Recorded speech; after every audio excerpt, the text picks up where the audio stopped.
তো হ্যালো আমার YouTube family. আজ থেকে আমি আর হিন্দিতে কাহিনী বলবো না, আজ থেকে আমি বাংলায় কাহিনী বলবো।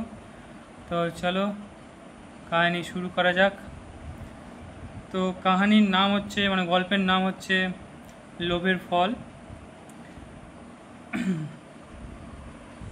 এক গ্রামে গোপাল নামে এক গরিব লোক থাকতো।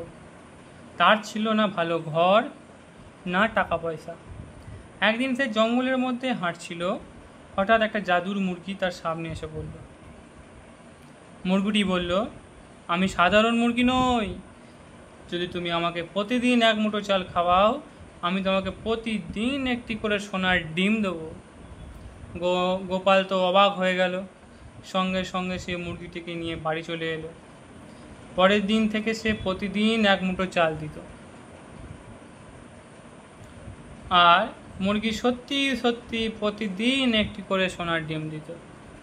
যত গোপাল চাল খাওয়াতো তত মুরগি ডিম দিত।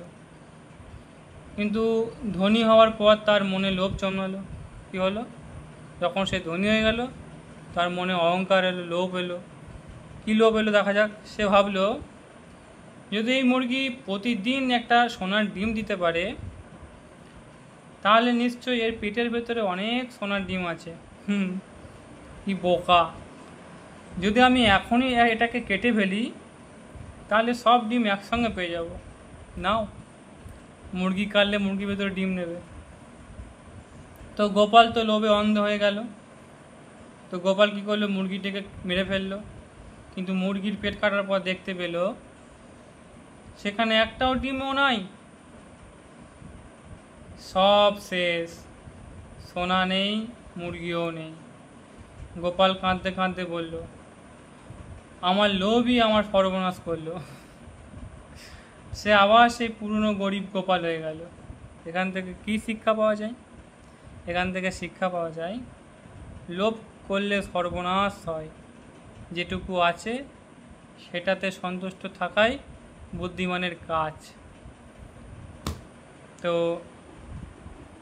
আজ তোমাদেরকে বাংলায় গল্প শোনালাম। ভিডিওটি ভালো লাগে লাইক করবে, ভিডিওটি সাবস্ক্রাইব করবে, ভিডিওটি দেখে সাবস্ক্রাইব করবে চ্যানেলকে, ভিডিওকে লাইক করবে, কমেন্ট করবে, আর এভাবে আমার সঙ্গে সাপোর্ট করো। তো আজকে এখানেই শেষ করলাম। Tata, by.